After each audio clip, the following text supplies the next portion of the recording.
They're talking about the NFL from a different perspective. Game recaps, stats, big plays, predictions, and much more. You're listening to the B&E podcast with Ed Donaldson and Brandon Simpson. 14 teams are celebrating big today. Two teams are trying to figure out why they ended in a tie, while the remainder of the league is going back to the drawing board in hopes of finding their first win next week. Greetings, everyone. Ed, I think you said this might have been the craziest week one you've ever remembered. Yeah, this was definitely one for the record books, folks. There was a whole bunch of games, just especially towards the ends of the games. They're just like, wow, can't believe this is happening. And then you turn on another game, I was like, wow, are you serious? So it was, yeah, week one. I feel like last year's week one was crazy too, but this one was definitely a wowzers for me. Yeah, it's like you don't know who to pick in some of your games, too. I wanted to go with the Giants. I didn't think that they would pull it off all the way. Like, I didn't think so. I was hoping, obviously. And a couple of games was like that, first week. I think we'll have more of an idea of who's who, obviously, come the end of next week. That's Yeah, always that time. It's like this is that period where it's like who can't afford to go 0-2 the most out of all these 0-1 teams, because you know that the odds are stacked against you when you're 0-2 trying to make the playoffs or make any type of noise. It's rare that anybody flips it around like that. So definitely. yeah, it's if you thought week one was crazy, week two will be even more. But we got we got a lot to I don't talk know. about. I don't know, man. We'll see. Yeah, we got a lot to talk about. So it's time for our opening drive. Dak Prescott, he's out at least 6 weeks with a broken thumb. He will go under the knife one day this week. Safety AJ Moore of the Tennessee Titans, he's out for the year with an ankle injury he suffered in the game against the Giants on Sunday. Ravens tackle Jawan James, he tore his Achilles and will miss the entire season. Baltimore is already without all-pro left tackle Ronnie Stanley. Thursday Night Football in just a few days will feature a pair of unbeaten teams. Kansas City and Los Angeles Chargers battle in the AFC West. We'll preview that game later in the show. And we've had 5 wins by rookie head coaches all on Sunday, led by Mike McDaniel, who beat the OG Bill Belichick in South Beach. Taking command, Ed's team entered the season with a new nickname and finished week one with a big-time win at FedEx Field. Carson Wentz finished with 313 yards, 4 touchdowns, and 2 picks. And Ed, we saw 2 sacks from your defensive line. This is what we were expecting last year. Give us your thoughts. Man, this game, going into it, it was a toss-up for me. I can tell you. I wanted to, Commanders to win, but I couldn't really say with certainty that I think they were going to win. And the game kind of played out that way. In the beginning, Commanders, first half, we took a 14-3 lead, and we were getting constant pressure on Trevor Lawrence. Antonio Gibson was running the ball well. Curtis Samuel, he was injured all last year, but him and Carson Wentz had some nice connections. He had a touchdown catch in the game. Overall, man, I was really excited about this game, watching it, because I was telling you in the preseason, man, I think this wide receiver group that we got is going to surprise some people. And lo and behold, with Jahan Dotson, he had 2 really great touchdown catches. The first one, he made like a nice move on the inside, like a slant route. He caught the ball. And the second catch was just, that was just beautiful too. Located it, and he kind of like fell on the ground and catch it, and the defender didn't see the ball, so didn't really have a chance on it. But it was just great chemistry connection between Wentz and Jahan Dotson. On the defensive side of things, we got constant pressure on Trevor Lawrence. He was running for his life out there. They didn't do too much damage to us in the run game as well. We did a pretty good job making sure we didn't break. I was kind of concerned when so the lead was 14-3 going to the half. Then they got the ball and they scored. And I was thinking to myself, oh boy, here we go. Is something going to happen? And look, Carson Wentz threw 2 picks. One of them was like, oh my God, what are you doing? The second one, it was during a screen pass. And the first round pick for the Jaguars, Walker, he kind of snatched it out the air. So I'm kind of like, it was kind of fluky. And like at the same time, like, come on, Wentz. But we pulled it out. Wentz threw a perfect 49-yard touchdown pass to Terry McLaurin. And they cut the lead to 2 points. And then we did our thing at the end. This is why I like Wentz, because last year when we were throwing the ball, we didn't really have a downfield game. It was more a dink and dunk. But Okay. Wentz, he can open up the offense and actually air it out. So I'm excited to see how we do going forward. Yeah, I was first of all, I was, impressed with Antonio Gibson. He held on to the ball because I know we talked about him coming out of the preseason. Yeah. His fumble trouble in the preseason and late last year. But good game by Carson Wentz, coming there over 300 yards, passing 4 touchdowns. Getting at the picks, but that it is early in the season, so I'll give him that. He did spread the ball out a lot. Your defensive line really showed up. I gotta give him props. Like I said, this is more of what we expected from them last year. And I think they did it without Chase Young. You had 2 sacks, Jonathan Allen and Deron Payne. On the other side of the ball, Trevor Lawrence, the other side of the field, Trevor Lawrence, not too bad of a game. Like you said, constantly under pressure. Yeah. Christian Kirk, his new free agent offseason acquisition, 6 receptions, under 17 yards. He really had a stellar game. They had a lot of long drives, but they didn't capitalize on it. Obviously, early on, going down 14-3 at halftime, they didn't really do anything in the first half. So Jacksonville's really got to pick that up if they want to make some noise in the AFC South, like I predicted them to do. But not a bad game for them, even though they lost.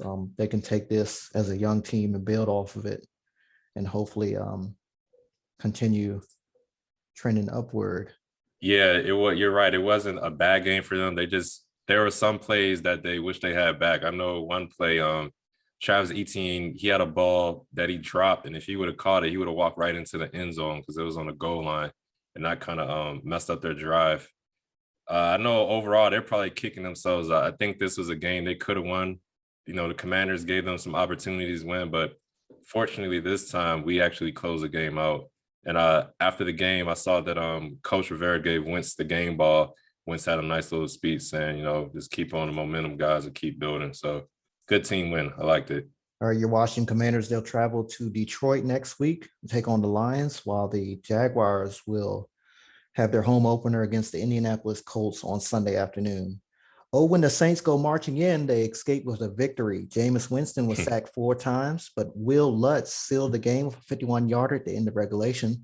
Atlanta was in the driver's seat until the 4th quarter. What did you see from this contest, Ed? I saw the Saints come back and pull out a victory. The Falcons were getting constant pressure on Winston. In the first half, he got sacked 4 times overall, but that first half they were really getting to him. He didn't really have too much time or presence to throw the ball to get what he wanted to do, because I think the first half he had like 11 of 19 for like 82 yards or something like that. So He wasn't bad, but he wasn't good either. So then the second half came along. I think the offensive line, they started getting more chemistry going, was able to give Jameis Winston more time to throw the ball. Got Jarvis Landry involved. He had like 7 receptions for over 100 yards. He had a really good game. And then the Michael Thomas, Jameis Winston connection, they started getting together. He tossed the ball to Thomas 2 times for 2 touchdowns. And I think going forward, that combination, Winston and Michael Thomas, I think it's going to be very dangerous going forward, because Michael Thomas, he kind of surprised me. I was wondering to see how would he look, finally healthy and going into the season. And it looked like once he got that first touchdown, he immediately chucked the ball in the air into the stands. And I felt like he got that monkey off his back, and he was able to just play free. And you saw the next time he scored too. It was just, it felt really good to see him, go out there and do his thing, even though he's an Ohio State guy. But I was happy to see him put up some numbers like he was used to in the past. What about you? What did you see from this game? Yeah, the Saints did nothing right in the middle of the game. They didn't score in the second quarter. They only scored 3 in the third quarter. They came alive, though, in the fourth. Atlanta really surprised me all the way around. We know that Cordell Patterson, he's a threat in the receiving game and in the run game. Finished 22 carries, 120 yards. This was the first 100-yard rusher that the Saints gave up in the 20 games. That snapped the longest active streak on defense there. And again, I also like that Mike Thomas point you brought up. It was good to see him back out there. It was good to see him healthy. He's one of my more favorite receivers in the league. Yeah. And then Jarvis Landry, 7 receptions, 114 yards. So we know that Jameis Winston can get these guys the ball, and what those guys can do out in space is, I mean, that's what they're there for. So Yeah. and then I was watching, I guess it was close to halftime because I was watching my game most of the early on. Taysom Hill seemed like every time he came out there, he was making big plays. He finished 4 carries, 81 yards. He had a couple catches out the backfield. Going back to Atlanta, Marcus Mariota, I didn't expect this game to be as close as it was. And he was part of the reason why. Marcus Mariota, he was 20 for 33, 215 yards. But again, they kept it on the ground. He spread it out. He didn't really have a big outing. He don't really have that star receiver down there. He has the rookie Drake London and Kyle Pitts in his second year, but Pitts only finished 2 receptions for 19 yards. I got him in fantasy, so I was like, come on, give him the ball, please. Yeah. So I definitely thought early on that Atlanta was going to take this and blow them out, especially in their stadium. But good comeback win by the Saints, overcoming a 13-point fourth quarter deficit. Yeah, it's starting to look like this is typical for Atlanta, where they get a lead and they blow it. Mariota, he had I don't know if he had 2 fumbles, but I know he had 1 fumble where he was close to the goal line and he fumbled like as soon as he's about to hit the ground. The Saints recovered. So yeah, I don't know, Atlanta. Ever since that Patriots Super Bowl, you guys playing with a lead. There's definitely no certainty you win it. So we'll see what happens going forward. So it was a long day for Bake on Sunday. His Panthers lost against his former team, the Cleveland Browns, 26-24. But Robbie Anderson, who was quite vocal on Twitter before Baker landed in Carolina, finished as a leading receiver with 5 catches, 102 yards, and a touchdown. How did your division rival pull this one out, Brandon? Ground and pound and defense. 39 carries on the ground, 217 yards, and a touchdown. And of course, they was after Baker Mayfield all day, 4 sacks.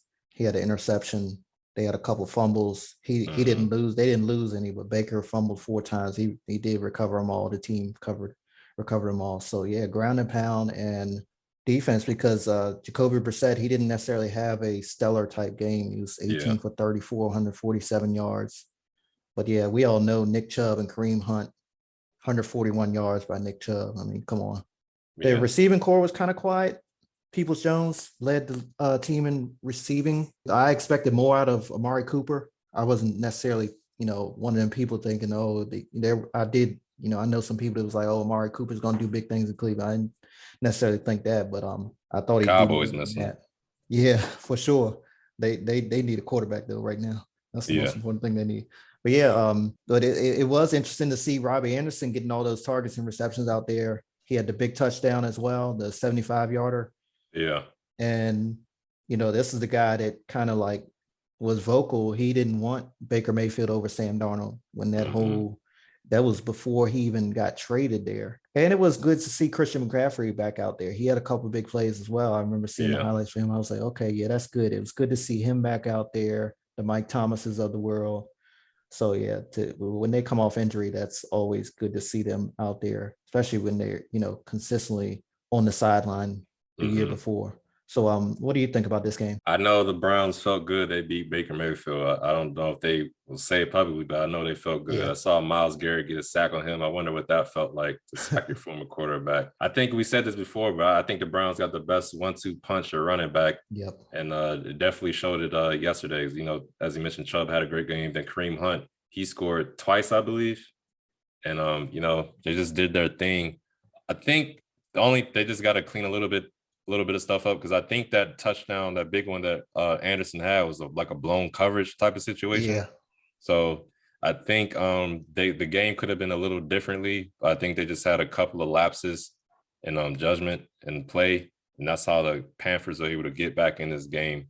Also, props to the Cleveland kicker. I think he's a rookie, Cade York. Yep. Yeah, he finished 4-4 and hit the game-winning field goal as well. So salute to that young man. Absolutely. So that was the Browns' first week 1 win since 2004 and their first opening win in 28 years. You know how old we were then? 2004. 4 years old. So congratulations to the Browns. They're getting off on the right foot. Yeah. All right, tying it up. Houston led Indianapolis 20-3 heading into the fourth quarter. That was before Indy scored 17 unanswered points to force overtime. But Lovie Smith, he decided to punt with 13 seconds left in overtime, basically forcing the game to end in a tie. Jonathan Taylor wrapped up 31 carries for 161 yards and a touchdown for Indianapolis. If you're a Colts fan, are you concerned, not sweating it, or what? I'm a little concerned, but it's week one, so it's kind of hard to be. I don't want to be, if I'm a Colts fan, I don't want to be too concerned, like, oh my God, what happened? Because they, as you said, they were down 20-3 and they came back, mostly due to Jonathan Taylor just being a freaking workhorse, man. I was watching the highlights, and when that series where they tied the game up, I think he got like 7 carries on that drive, and it was just like first down after first down after first down. So, I think a little bit more time, Matt Ryan and the receivers will get some chemistry going. Pittman seemed to do okay, but I'm sure he'll get the other guys involved too. The tight end, Mo Alley Cox, he played as good as well. But I'm not too concerned just because they were able to come back and tie the game up. That's why I'm not too concerned, but it is a little eye-opening that they were down to Houston in the first place. But like I said, it's week one. Anything could happen, as we saw with a lot of other games this week, a lot of crazy stuff. So I'm not too concerned about the Colts. What about you? How did you feel about this game, Brandon? Yeah, I'm going to focus on Houston here because they had that lead over. Nobody thought that they was going to win this game. I did personally pick them in my league, but I still was kind of shaky over it. I figured at home, I wasn't a big fan of the Colts, especially Matt Ryan going there. But I do know, again, Jonathan Taylor, how dominant he can be. Yeah. But Lovie Smith in overtime, less than a minute, decides to punt, 4th and 3 midfield. After the game, he said he felt like a tie was better than a potential loss. In my opinion, nobody's expecting y'all to win. Nobody's expecting y'all to do anything this year. First game of the season. I would have went for that. Okay. Whether Indianapolis came right back, I think they had one timeout remaining at that point, if I'm not mistaken.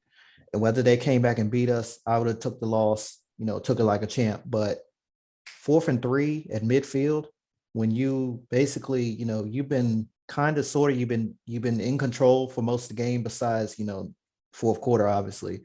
You're shocking the world right now, and then you decide to punt. I don't know. I mean, I think that's going to come back on him later in the year, Texans fans. That might be something that they look at later in the year if they keep losing and saying, okay, hey, we can't have this guy around, this and that. But I really was not too much of a fan of that. Davis Mills had a pretty good game, 23 for 37, 240 yards, 2 touchdowns. He didn't throw any picks.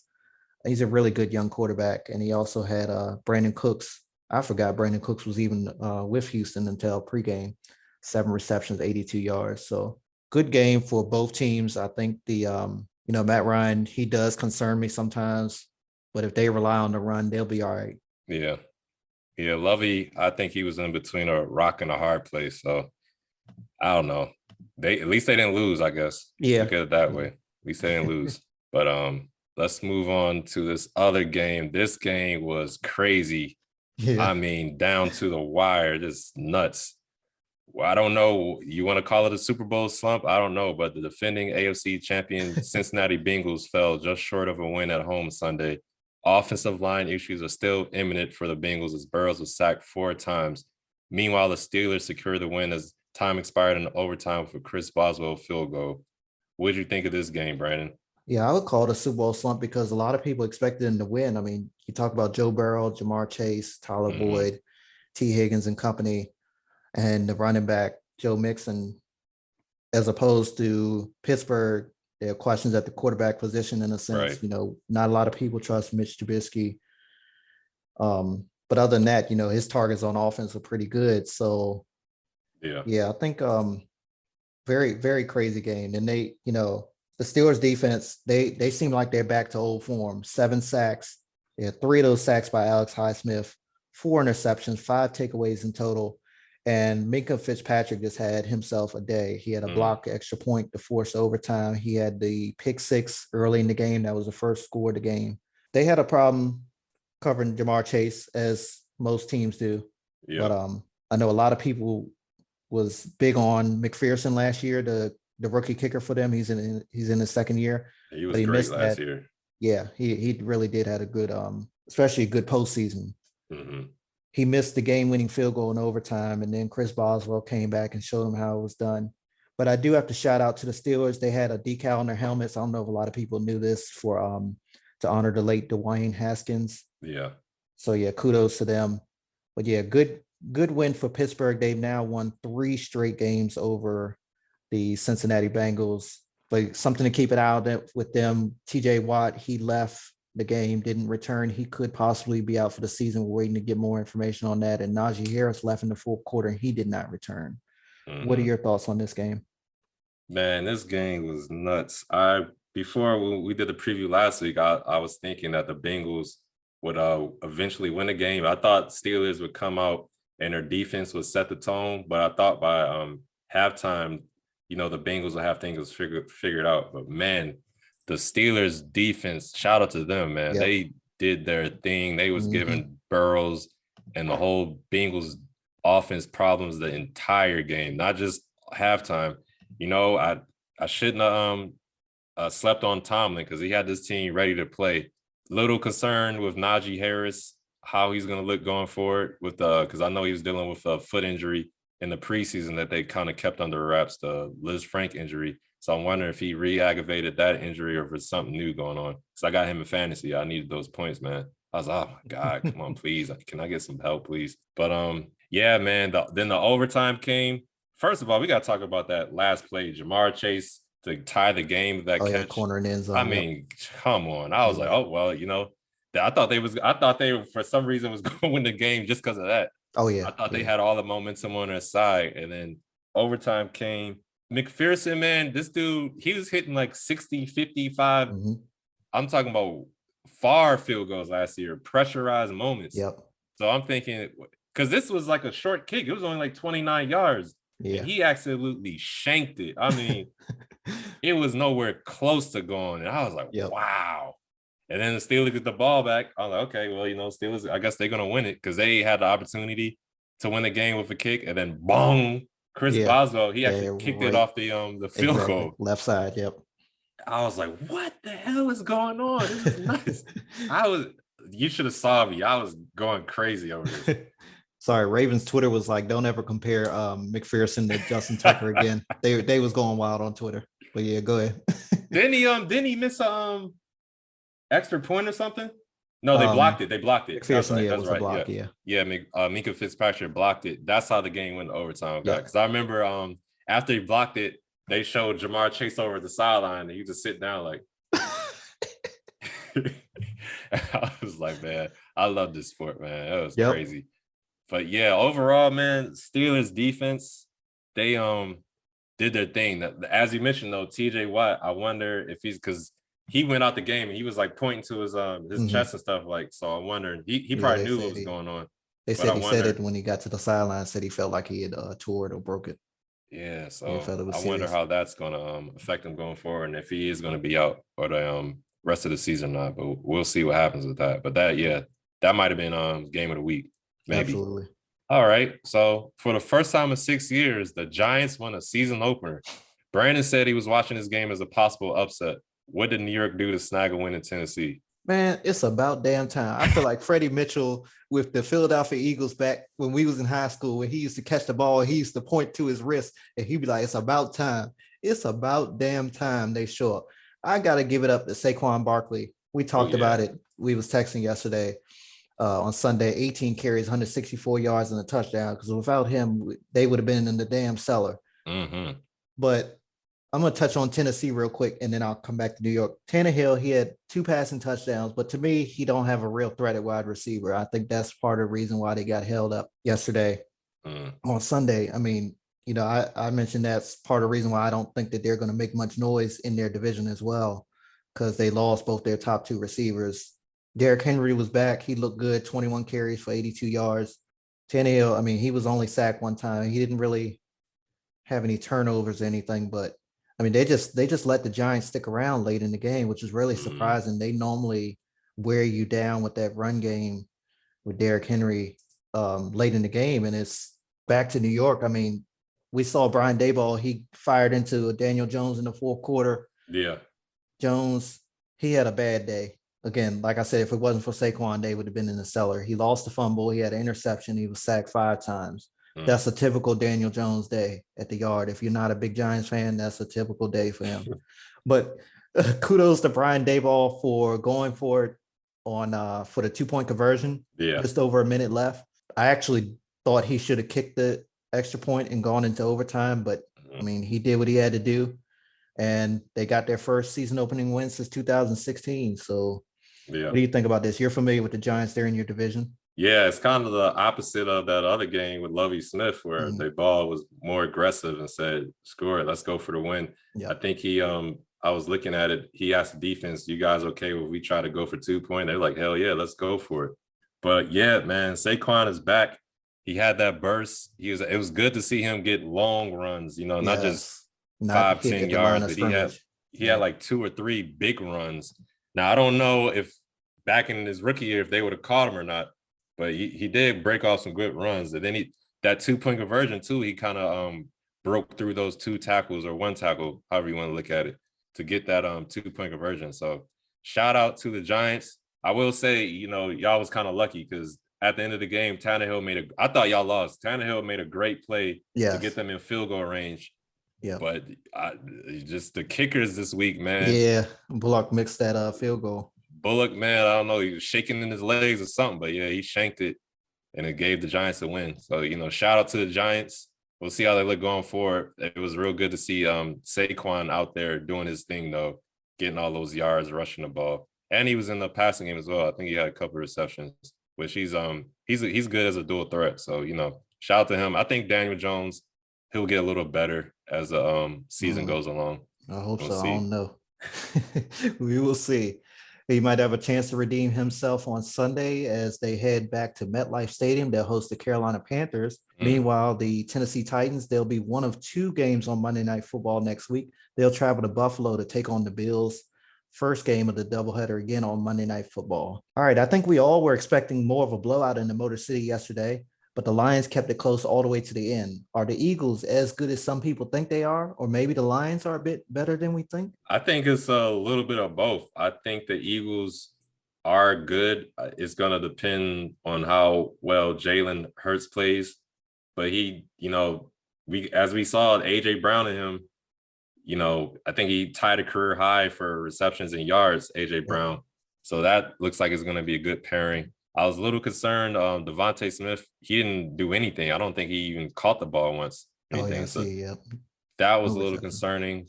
But other than that, I was looking at the score. I saw the score is like 35-13 with like 8 minutes left in the fourth quarter.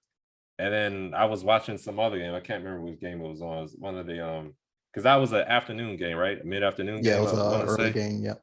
Yeah, so I was probably watching like Kansas City or one of those games. Then I looked at the score again. It was like 38-35. I'm like, what the hell? How'd they come back like that?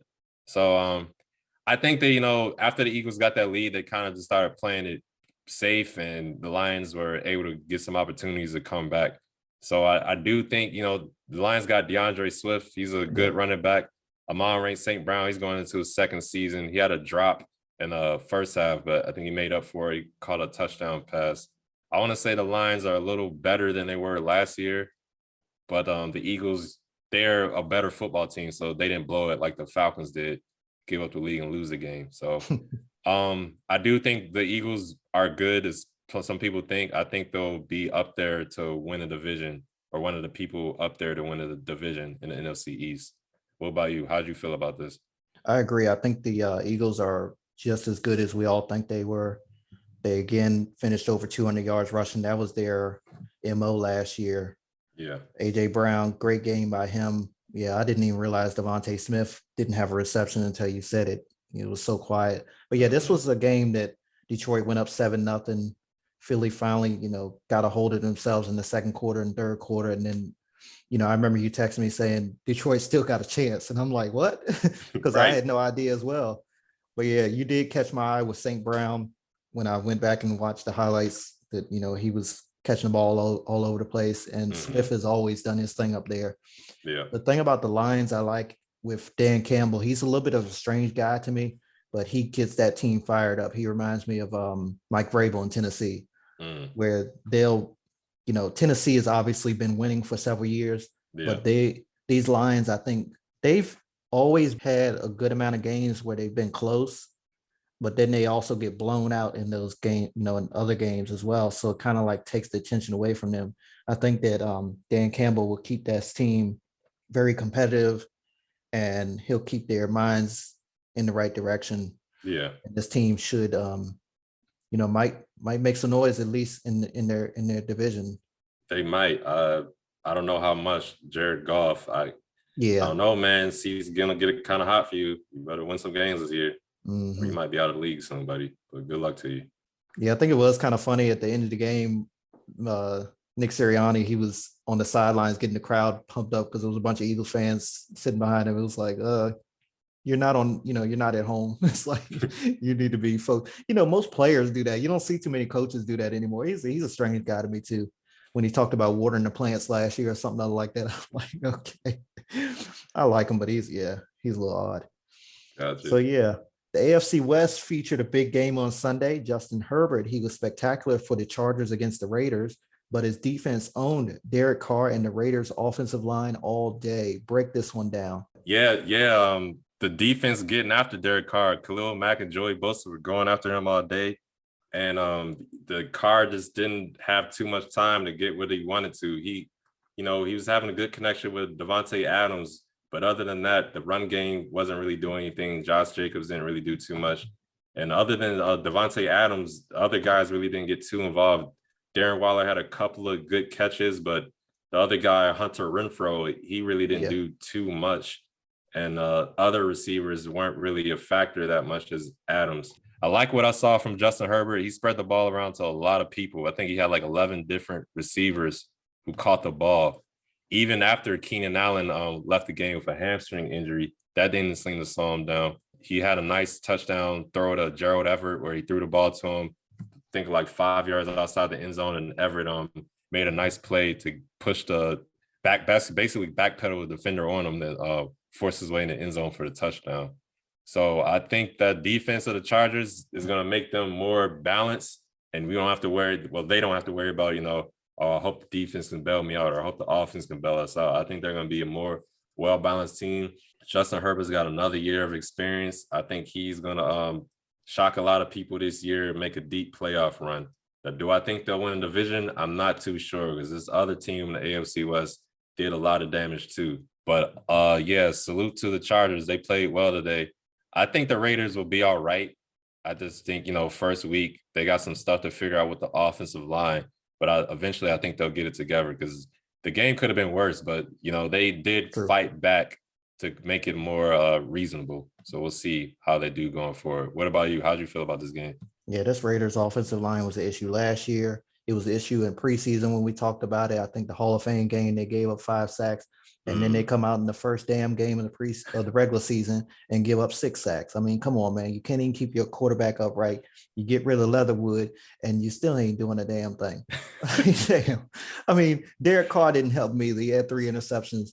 But, yeah, this Chargers team looks really good. I'm also very impressed with Justin Herbert. I've liked him since he came out of college. Yeah. I wanted a little bit more out of Austin Eckler, but he did have a kind of a balanced game, a little bit of the same yardage on the ground and through the air. Yeah. I think he is my pick for offensive player of the year.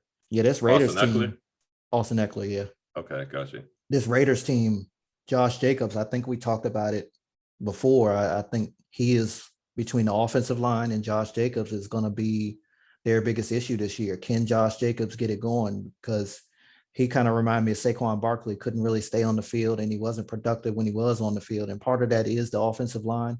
They had 10 carries for 57 yards yesterday. A lot of this was they was playing from behind. Yeah. But still, it's like this team has so many big names at the playmaker position where, I expected the Raiders to win. I did pick the Raiders to win. I'm a little bit disappointed that they didn't win. I like both teams, but just from my pick standpoint, I was the only one in my league that picked the Raiders. So yeah, I think Derek Carr is going to have to step up and play a little better.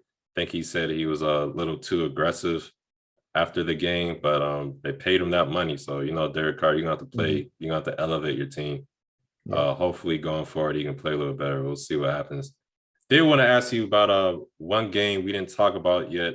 I don't believe that was the Ravens and the Jets. How'd you feel your team did in that game? We let them stick around early on, I think, and that I did mention that to you, I think at halftime, because I keep my phone off during the games now because superstitious. I'm very superstitious.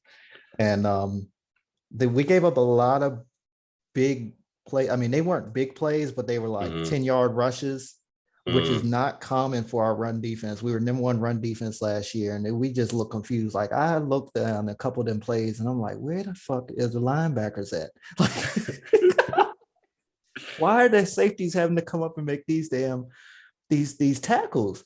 But yeah, the defense besides that on the pass end, which really hurt us last year, they had a really good game. We had Marcus Williams had a beautiful interception, looked like Ed Reed back there. And we finally look like we have a pass rush. We were getting to Joe Flacco. Of course, Joe Flacco is the Statue of Liberty. I know. I was about to say. The man cannot move, but he did have one rollout though. I was like, I think it was him going to the sideline, the left sideline, and Calais Campbell, I believe, was chasing him.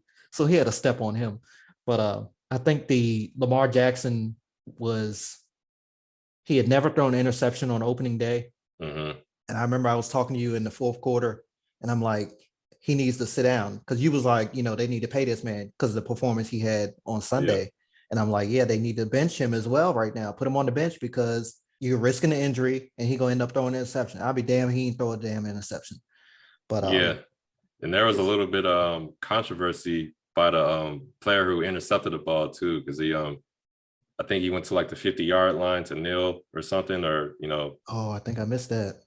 Yeah, he got the interception, and then he went to the 50-yard line and did his thing there. I think he kneeled to the ground and put his arms up in the air like this. Okay. And there he caught some flack because people thought he was like celebrating even though they're losing.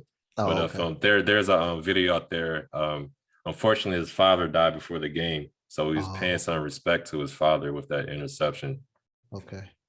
But on a lighter note, anyway, yeah, you guys look good. I thought I was surprised at the rushing stats by Lamar. He only had 6 rushes for 17 yards. I say only, but he's a dynamic runner with the ball, so that kind of shocked me.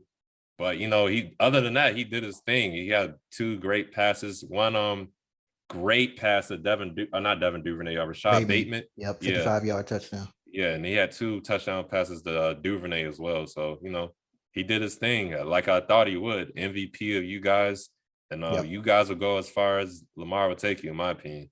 So that was pretty nice. That was pretty nice. Our offensive line had no push at all either. I'm like, damn. They look at all 5 guys with Alejandro Villanueva playing your boy. His coverage and pass in the pass game last year. All of them just look out of whack. It's like, I know, I respect the Jets defense. I think they're a good up and coming defense. Obviously, Robert Saleh's defensive coach, but damn, I mean, we specialize in the damn run and couldn't get anything going on the ground. So that's something that concerns me as well. We head back to Baltimore next week. We play Miami, but we play all 4 AFC East teams to open the season the first 4 weeks. Something's got to get going on the ground because we know that that's what we specialize in. I want to see us get better in the pass game. It took us a little while to get started yesterday.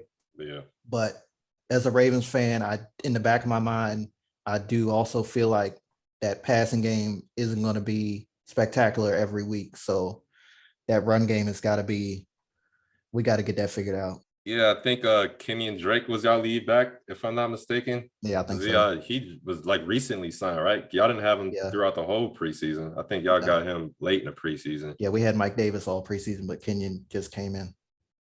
But I am a little concerned about y'all O-line because y'all lost, we mentioned in the opening drive, Jawan James. And he was your backup, right? Exactly. Yeah.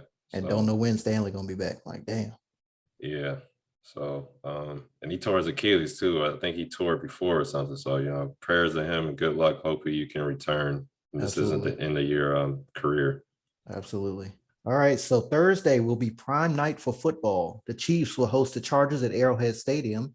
I've never been a big fan of those Thursday night games. It seems like it's a short turnaround, but what are your thoughts on this wild AFC West matchup that we're expecting and short weeks in general? I am a fan of the Thursday night games just because it's more football, but that's the only reason. Other than that, it seems like the quality of play isn't as good as it is on Definitely. Sundays and Mondays, just because players don't have as much time to recover, and you definitely see it in the game.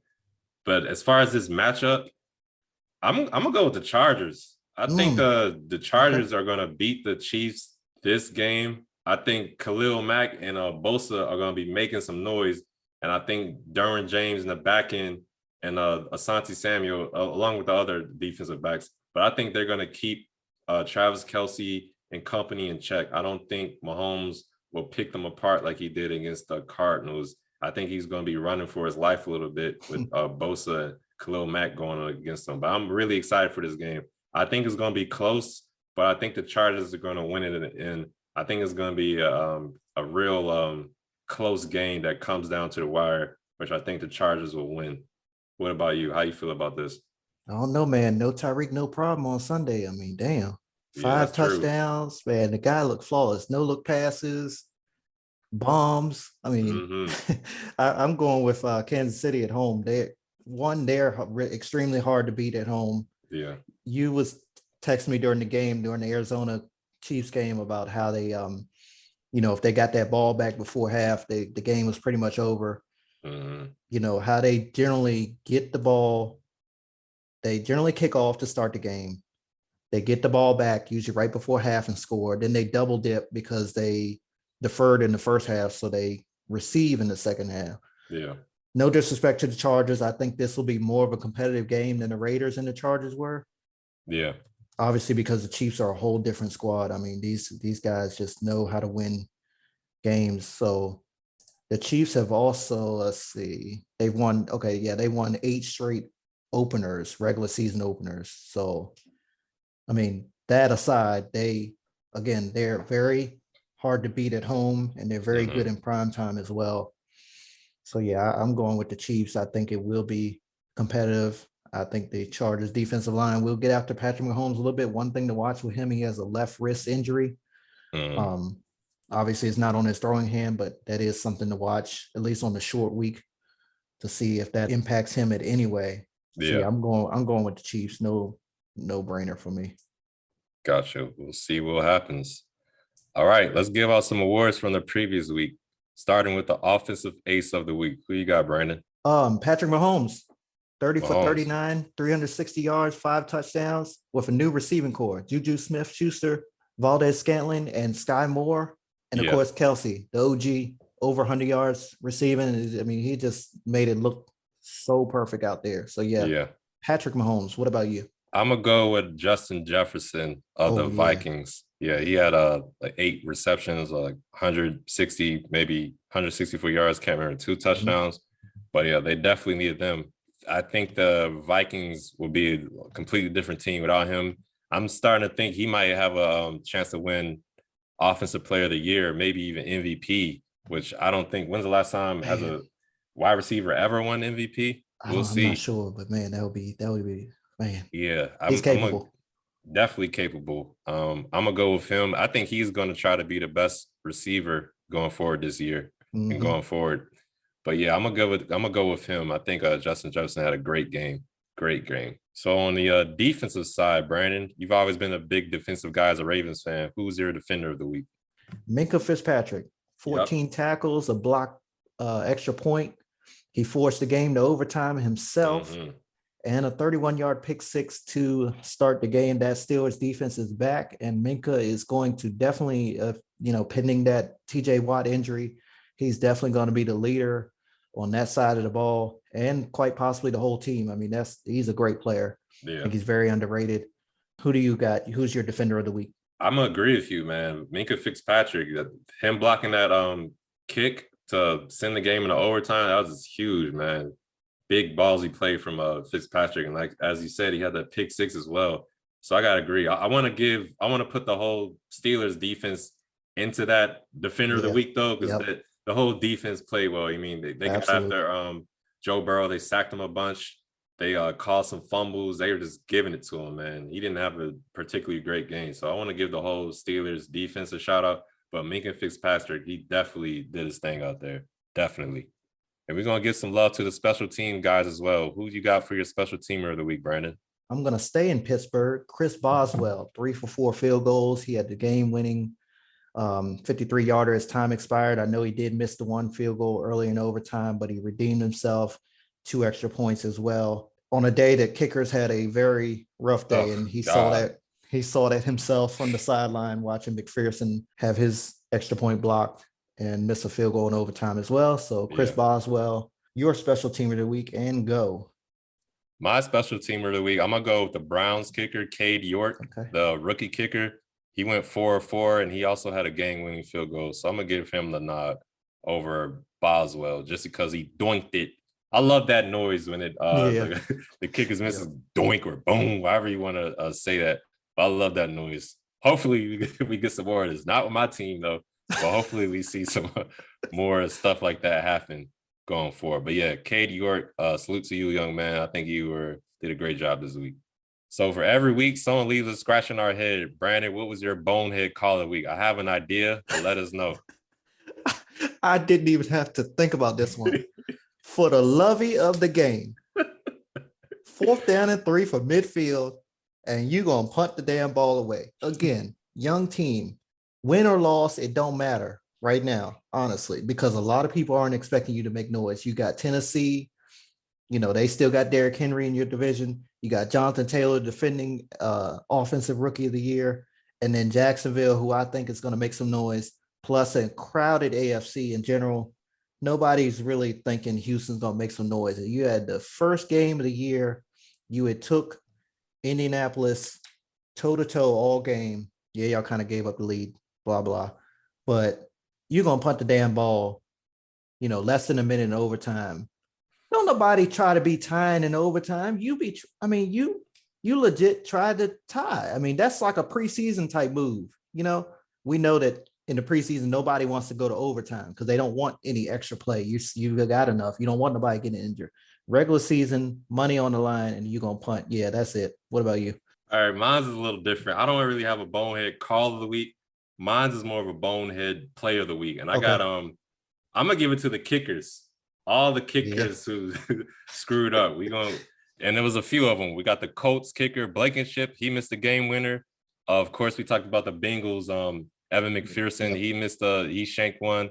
And then the Titans kicker, Bullock, he missed the game winner to lose the game against the Giants. So I'm going to go with the kickers, those 3 kickers for bonehead plays of the week, missing those kicks to win the games for their teams. All those teams lost except for the Colts, who got lucky and got a tie, possibly due to your boy Lovie Smith playing it safe and punting the ball, as you just mentioned. So, yeah. Bonehead play of the week, those kickers. I know they probably went home on their own. I'm sure the guys on the bus are like, look, man, we ain't got no space for you. Some of the bags taking up seat. They say, you got one job and you still fuck up. And I want to, I want to give a shout out to Justin Reed of the Chiefs. Yeah. I want to give a shout out to him as well because their kicker went down and he came in the game, kicked the field goal, extra point, and then he kicked the kickoff and he booted it. It went through the uprights. Okay. So salute to that young man, Justin Reed. Yeah, that Chiefs team is very well conditioned because we wasn't sure if that kicker was coming back, and before we knew it, he was standing on the sideline ready to go. But yeah, kudos to Justin Reed for holding down the fort while the Chiefs kicker was dealing with a little bit of an injury. Yeah. All right, y'all. What a week and what a show. We'd like to say a special thanks to our audio guy, Bernie Bennett, for getting our intros and outros together, and Kendro Burrows for our great logo. That's all for this one. Enjoy Chargers and Chiefs, everyone. Peace. You've been listening to the latest episode of the B&E Podcast. Follow us on Twitter at PodcastBNE.